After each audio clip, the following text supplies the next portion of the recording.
Let's make an Argentium ring. So here I have 1.5 millimeter or 14 gauge Argentium silver. Argentium is a little bit different from sterling. It has germanium added to prevent tarnish. And because of that, it means we can fuse it instead of using solder. So here I am using a urethane mallet and wrapping this half-hard Argentium around my mandrel. I need to ultimately make a size 5 3/4 ring. So right now I am going to wrap it and cut it at one full size below what I need. And the reason why is we are going to be putting a hammered texture on this, and that is going to move the metal and make it larger. So it is at 4 3/4, marking it with a Sharpie. Next, it's time to cut using my saw.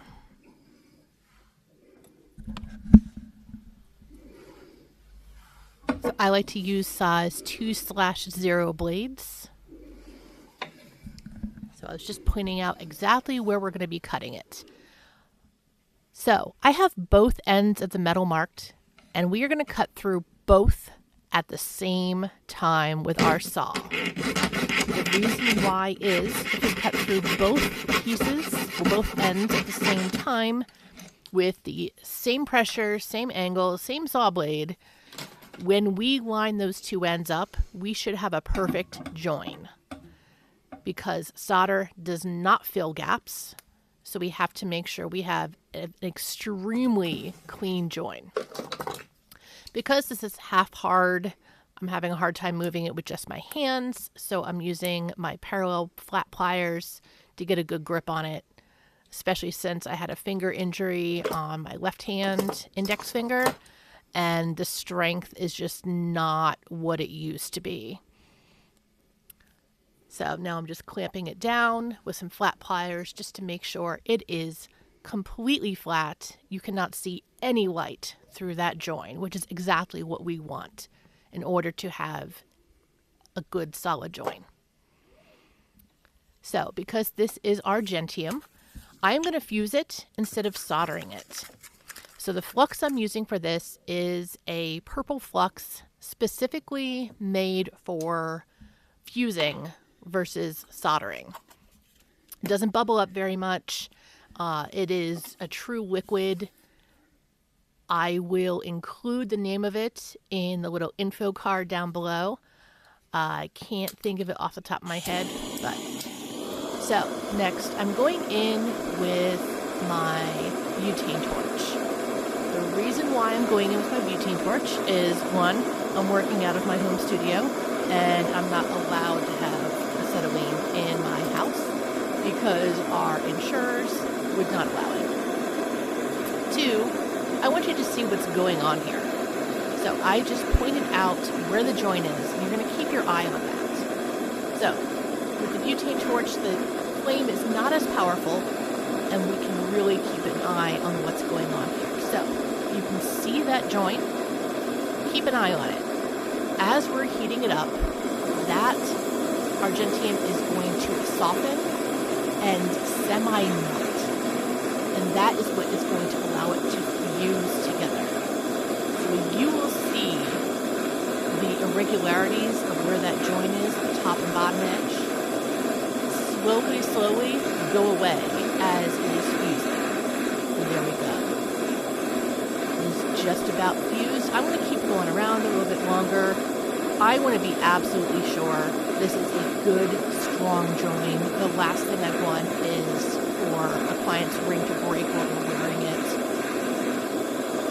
Occasionally things will break as you're hammering it or stretching it if you're working on a chain, but that's happening in the studio. You know, hey, I can go back, I can do it again, figure out what went wrong, and learn from it.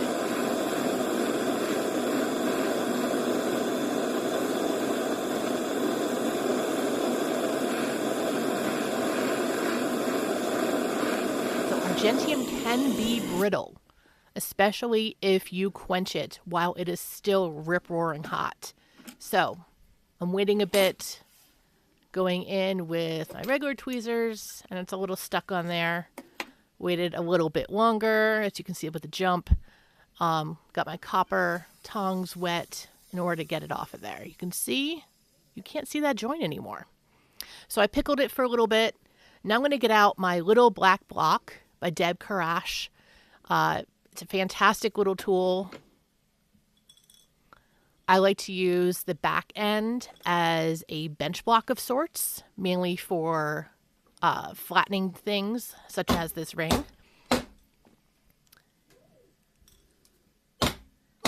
So again, using my urethane mallet and that block in order just to flatten it down. Next, it is going to be time to use my chasing hammer in order to put a hammered texture on this ring. So currently is measuring at about 4 3/4. However, it's also not perfectly round. So that's something to take into account.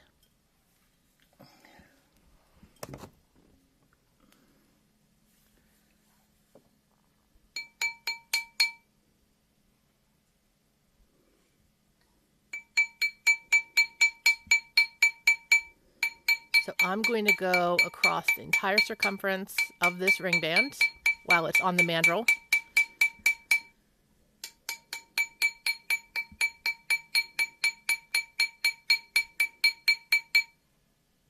And I like to hold the ring mandrel so it is actually kind of digging into my leg.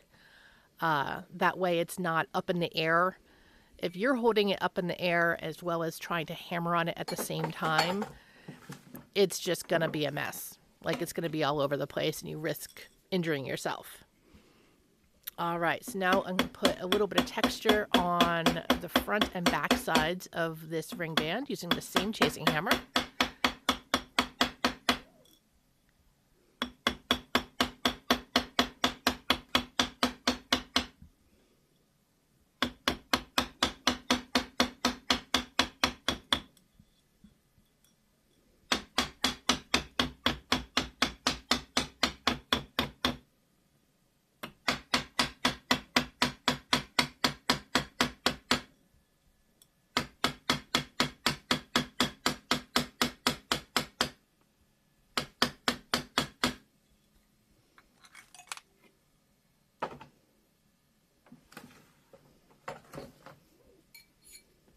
So it is up to the size that we need. It is at 5 3/4. However, I'm adding a little bit more texture just kind of along the top edge. It's like sort of halfway between the top edge and the side. Because every little bit that we hit it work hardens it, as well as adding more texture. And you can never have too much texture.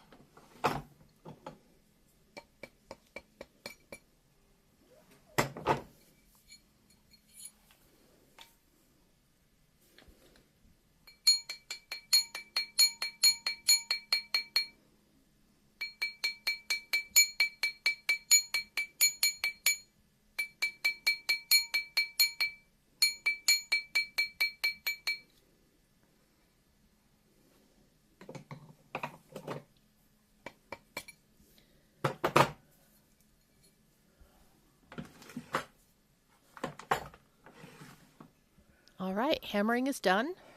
It is up to the size that we need. Next step is to put on the brushed finish that my client requested. So I'm going to use my flex shaft, which is a Fordham SR. And I have a bunch of these 3M style, well, it's almost like a Scotch-Brite pad type of wheel. The different colors mean they're different grits. I'm going to go in with the finest one first and see how that looks. There are times that that's enough. Spoiler alert, it was not. So I ended up going in with a slightly different one, just to put a little bit more of like a tooth to it. just to really let that brushed finish be apparent.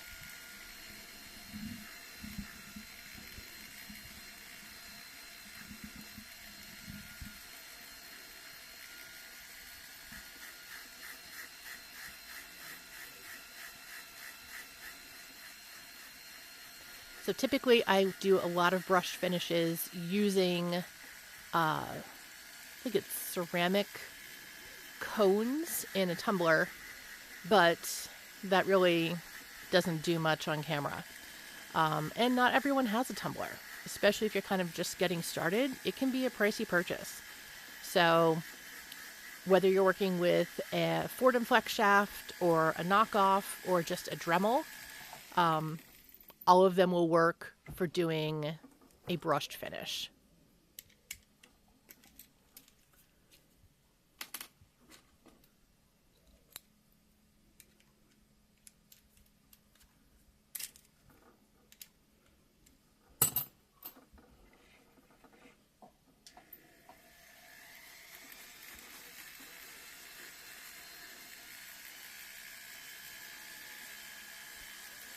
And I am going on a lower speed.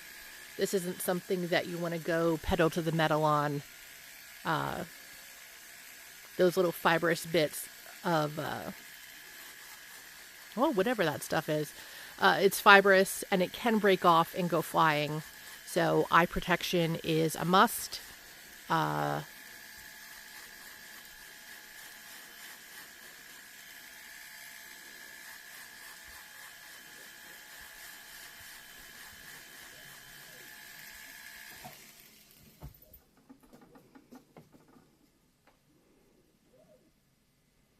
And here is where my camera just absolutely refused to focus.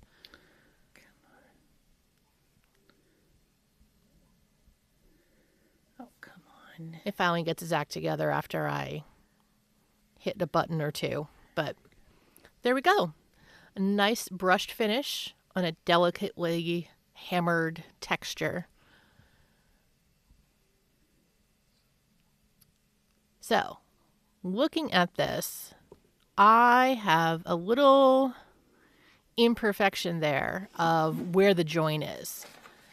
At first glance, it looked really smooth, but I'm going to go in with a needle file and just lightly graze over it just to blend that away and just to make sure it looks as nice as possible. Now, when I am all done, this is going to go in the tumbler to make sure it has a nice brush finish all the way around, including on the inside. But for now, we're done.